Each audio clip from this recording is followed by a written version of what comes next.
Okay, so look, this is the kind of shit I notice all the time. Check this out. I'm out here on the deck getting ready to record the video for today, part 5, Why Women Are So Problematic. And I just happened to look up, because I look up all the time. Look at this goddamn, I love these jets, man. Where the fuck are these people going?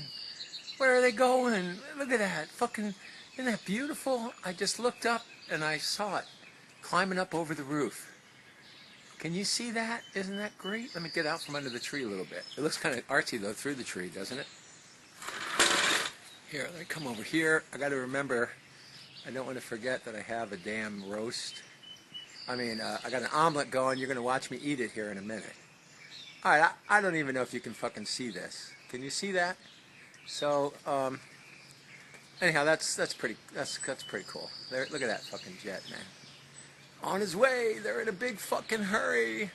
It's okay if it destroys the environment with the contrail. It's okay. At least they're getting where they need to be. So, alright, so look, I'm going to have to pause this and go get myself some breakfast, but I learned last night how to stitch the fuckers together. So you're not going to miss a fucking thing, man. I got it all. It's all here. Let me go get my breakfast, and then you can watch me eat it, and I'll talk. Alrighty? I'll be right back. Fucking pause. Okay, we're back on the air. Now, ladies, in case you're thinking about, looking me up on the internet and calling me on my cell and trying to be with me, I'm not bragging, but I'm a pretty damn good cook, and this is the kind of breakfast you'll be having if you wake up next to me. Got to have coffee, of course. If you smoke, we got outdoor chairs you can sit in if you need a cigarette. Not my favorite, but look at this. This is a cheese and sautéed mushroom omelet and egg, or sautéed mushrooms and onions, garlic. You can see the bacon there. I'll make sausage if you like sausage. Nice fresh biscuit, silverware, of course. Okay, so now I'm not saying this is significant, but my sister Marie, when we bought this house together, I was, the house right in back of me, by the way. I was, don't tell me, I was 36, so she was 27. Interestingly and inexplicably, she became very interested in my sexuality, not sure why. So she derisively called me sex bro. Now, my lover, Connie, and my other lover, Elizabeth, they both loved that. Connie lived with us, so she took a perverse pleasure in it, I think I can say. But Elizabeth liked it, too. She would tell people, this is my lover, sex bro. So, thanks, Marie. Now, again, related to the food you saw, you don't mind if I eat, right? Fuck, if you do, too bad. I'm hungry, man. Marie, one day we were fighting about my sexuality. Not that I'm gay, but that I'm just too heterosexual. The chicks I'm with like to scream, I don't know, like make noises. I don't know what that's about. I guess they're having a good time, I don't know. I never asked them because I like the screaming. No! Oh, God! Oh, God! Apparently it's a religious experience having sex with me because they're always screaming, oh, God, oh, God, oh, God. Oh, Jesus, oh, Jesus. So, and they're kind of kneeling because they're usually doggy. So, yeah, not quite praying, but, Well, I guess if they put their head down on the pillow, it's kind of almost like a bend-over prayer. I'm praying. Oh, God, don't make me come yet. Oh, God, don't make me come yet. But that's a little sacrilegious. But anyway. So, I historically have not dated skinny women, although if you're a skinny woman and you're interested, I'll give it a shot. So one day we're fighting and Marie goes, you're fat, and everyone who loves you is fat. So again, especially Elizabeth and Connie, neither of whom I think could fairly be called fat. Elizabeth probably would be called statuesque. You saw that naked picture of her if you saw the front cover in part 2 or 3. So, part 3, I think. I don't think anybody would call that fat. I know when I was in there, I didn't think it was fat. Connie, a little bit of a paunch, but man, when I was going over that paunch on my way to the coochie with my mouth, I was kissing that little paunch. It was soft. It was when she would like be really aroused, it would jiggle a little bit. I wouldn't call her fat. I would call her delicious. So, let's define terms for the ladies.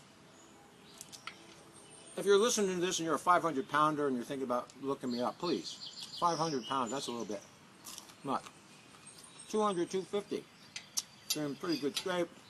You can't be on top, but, call me. 500 pounds, nah. I could go across the street for that. And I haven't in all these years.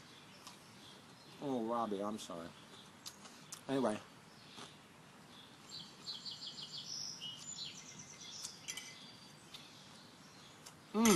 So, sex ball, everyone who loves me is fat. Now Marie could say, you're poor, and everyone who loves you is poor. That would be true. I am. And they are. So, alright, so what the fuck are we doing today? Well, that's a good omelet. I'm trying to switch it up so that you could see me better. Let me even make it a little bit lower. Get right on my face there. There, that should, now you can see what my face looks like. Isn't that beautiful? Who couldn't love me? Look, I got a little ponytail from the 60s. Teeth are a little yellow from the pipe, but fuck, I don't give a shit. If I lived in any country but America, any Western democracy, I'd have free dental care and I could get my teeth whitened, but I can't even get my abscessed wisdom teeth pulled. 3 years. As my son Joseph said recently, I cannot justify giving you any more money. Yeah, well, okay. Who the fuck am I? Oh, wait. I provided half of the genetic material to create you, and I raised you with your wonderful mother, Patricia. I guess that doesn't earn me a little bit of money. Bummer. Anyway, my other son Tony says, I have an inflated sense of entitlement. He's lucky we don't live in a Muslim country or any other country of 50 or 500 years ago. A son can't own property. Most of the world. Anything a son owns belongs to his father because, of course, unless the grandfather's alive, then it all belongs to the grandfather. But America, with this fucking illusion of capitalism, it's my property. Yeah, you fucking idiot. That shit works if you're trying to wipe out like indigenous Indians and, destroy their habitat. But, centuries later, when you've killed all the Indians, there's nobody left, there's no environment. You're still fucking the environment, now the environment's fucking your back with climate change and other shit. Oh, I'm sorry, we're not supposed to say climate change. The Republicans don't believe in climate change. They believe in profit, not climate change, fucking idiots. Mitt Romney, are you fucking kidding me? The Book of Moron. Jesus went to the Indians and they didn't listen, so it's okay to kill them and steal their space. Yeah, he got a vision right about the time he'd been thrown out of the East Coast and then the Midwest and then the Near West. He ends up in some godforsaken, stinking Utah. And conveniently, God comes to him and says, you know what, you should kill all the Indians and establish a state of moron. But don't call it moron and moronism. Call it Utah and Mormonism. Mormon. If you've ever known one, they're beautiful people, man. Very generous. They'll cook your meals, and then after you've known them for a while, they'll sit down with you and they'll say, Andy, you're a beautiful person. It really hurts me that you're going to burn in hell forever. Yeah, that's the kind of guy they're thinking about running as the Republican nominee. Brilliant! Brilliant! Either that or that fucking nut, Ron Paul. We liberate the drowning man to save himself or drown. We're empowering him. Thanks, Ron. I guess if you're rich and white, that works. Funny, though, when those rich white people start drowning, boy, they want the government to be right there with a Coast Guard helicopter, a couple of swimmers in the water. They better be serving breakfast on that inflatable raft after they rescue the guy too, or he's going to sue them. It's funny how that works, Ron, Paul, you fucking moron. What about Newt? I've got a lot of great ideas. Gindrich. One of his great ideas is to, be fucking a chick while his wife is dying of cancer. That's a great idea, Newt. That's family values right there, buddy. I'm not even going to talk about the other Republican sparrow farts. Fuck. Okay. So real quick. How to get this way? My grandfather was my mentor. Why? Because when his son was a teenager, he got the vision to become an engineer. My grandfather didn't know what that was, but he had a feeling it had something to do with white people. And my dad showed little interest in his Italianness. So, my grandfather's other two children, Aunt Dolly, Antoinette, they told me I was calling her Aunt Dolly after she died. They said that was because she was pretty as a doll as a child. When I knew her, she was a cigarette chain smoking drunk, divorced drunk, or not divorced. She wouldn't divorce the guy. My Uncle Tuck. Deep wrinkles, deep dark circles. She would hit that first beer when she climbed out of bed about 11 in the morning. Start beating on my cousins, Joseph and Anthony. So mostly Anthony, the little one. Anyhow. So my grandfather wasn't going to be passed on any values to my Aunt Dolly. My Uncle Bay, short for baby. Uncle Baby, turns out was gay. Died of a broken heart at 42. Got arrested for soliciting. Big family secret, hush, hush, hush. My dad was glad that I liked porking chicks, because at least that meant I was not, homosexual.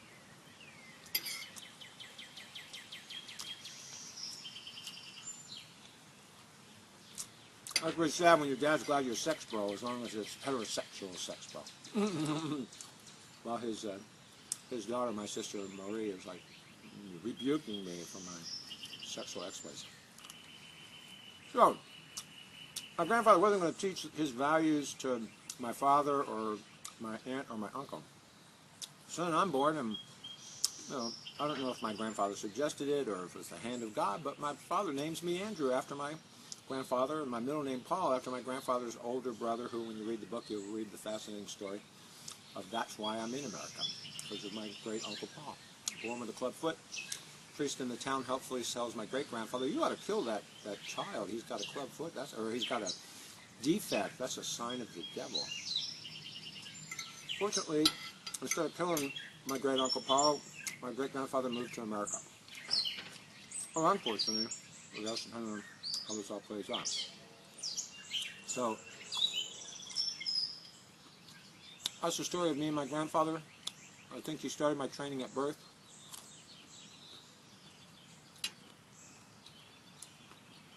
My earliest memories of him are a couple of days after I was born. I can feel his breath as he's whispering in my ear. I can feel his stubble of his beard on my cheek.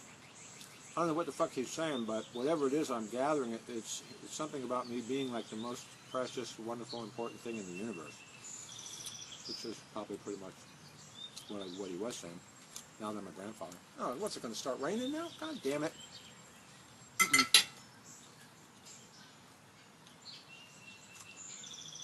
Right, just a little breeze. A little breeze. Let me see how long this goddamn thing's been going. Oh, fuck, 12 minutes. I gotta wrap this up. Christy gets bored if it goes too long. My daughter, 32 years old. You fuckers, man, what the fuck is it with the short attention span? I guess it's the video games. Your brains are so fucking fried you can't sit and watch a video for 30 minutes. Jesus. I guess that's why our politics are so fucked up. Rose Perot should, if he's still alive, he should run again. All right, here's the deal. I go to Washington, I fire the Congress, I pay off the debt, I'll just lend it to America. I own America then. So just like working for Rose Perot and any other company,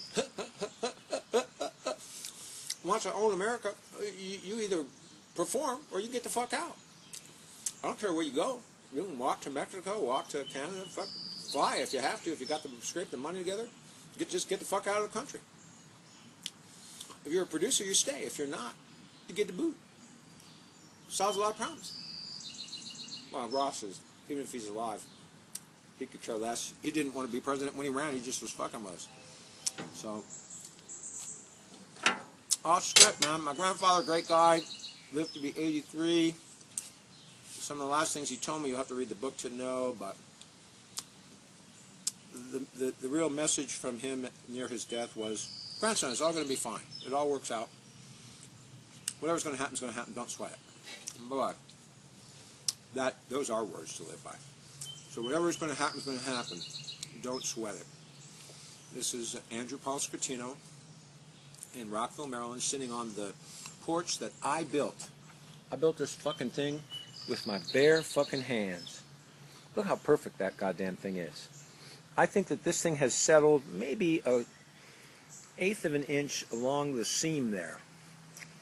Of course, who can forget the amazing well that I built? Hexagon. For you girls, a hexagon, that's a geometric shape. Hex means it has 6 sides. Okay. Oh shit, the food. Guys, if you want to hang out with me, I can't have sex with you because I'm heterosexual. I think I mentioned that a couple times. Maybe I wonder if maybe I'm bi-curious and just don't know. Let's not go there. But guys, if you want to hang with me, I won't sleep with you, but you could spend the night on the couch. I'll be in the bedroom hopefully banging one of the chicks that are going to get in touch with me. Or maybe my soulmate if she's available, Valerie. But no matter. When you wake up, I'll make you breakfast. Did you notice on the plate there, I was eating half the omelet? I always make a whole omelet just in case some chick knocks on my door and says, I smelled some great food. Do you have any left over? I would go, oh, yes, I do. And I would just, it's in the pan, staying warm for them. And then after we eat and I digest, if she's still around, see if she needs to take a shower. And before she showers, I say, hey, before you shower, how about I give you a massage? And yeah, you know, ladies, you've been there, right? Okay, so look, check out the book, Why Women Are So Problematic. Can't read it yet, can't buy it yet, but soon enough. This is going to help me, motivate me to get the fucking thing done. And in the meantime, you just wait for the next clip. And signing off. Bye-bye. I got to figure out how to hit this fucking button from the back.